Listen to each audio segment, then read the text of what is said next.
3 குர்தா எடுத்தீங்கன்னா உங்களுக்கு ஒரு குர்தா ஃப்ரீ.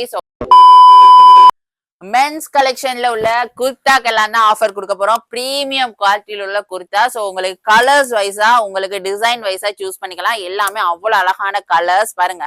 எல்லாமே பிரைட்டான லைட்டான கலர்ஸ் தான் உங்களுக்கு இருக்கு. அதே மாதிரி சைஸும் பாத்தீங்கன்னா M to 4XL வரைக்கும் இருக்கு. இது எல்லாமே ஸ்லீவ் கட் தான். சோ உங்களுக்கு வேணுங்கிற அளவுக்கு நீங்க சூஸ் பண்ணிக்கோங்க. பெஸ்டான பிரைஸ்க்கு கொடுக்க போறோம். சோ அதே மாதிரி இந்த சைடுக்கு பாத்தீங்கன்னா இது சாஃப்ட் காட்டன்ல உள்ள குர்தா. சோ இதுவும் பாத்தீங்கன்னு சொன்னா இதுல இருந்து 4XL வரைக்கும் இருக்கு. இதுவும் பேட்டர்ன் எல்லாம் பாத்தீங்கன்னா அவ்வளவு அழகா இருக்கும் பேட்டர்ன்ஸ் எல்லாமே. சோ அழகான பிரீமியம் குவாலிட்டியில குர்தா எல்லாம் உங்களுக்கு பெஸ்டான ஒரு ஆஃபரா கொடுக்க போறோம். என்னன்னு பாத்தீங்கன்னா 3 குர்தா எடுத்தீங்கன்னா உங்களுக்கு ஒரு குர்தா ஃப்ரீ. சோ பெஸ்டான ஆஃபர் இந்த ராயா ஸ்பெஷலுக்காக தான் நாங்க உங்களுக்கு கொடுத்துக்கிட்டு இருக்கோம். சோ நம்ம SS மகாயுகத்துக்கு வந்து உங்களுக்கு வேணுங்கிற சைஸ்ல வேணுங்கிற கலர்ல வேணுங்கிற டிசைன்ஸ்ல குர்தாவை பர்ச்சேஸ் பண்ணி ஒரு குர்தாவை ஃப்ரீயா எடுத்துக்கோங்க. பெஸ்டான ஆப்பர்ச்சுனிட்டி மிஸ் பண்ணாதீங்க. நம்ம ஷாப்க்கு வர முடியாதவங்க ஆன்லைன்லயும் பர்ச்சேஸ் பண்ணிக்கலாம். தேங்க்யூ.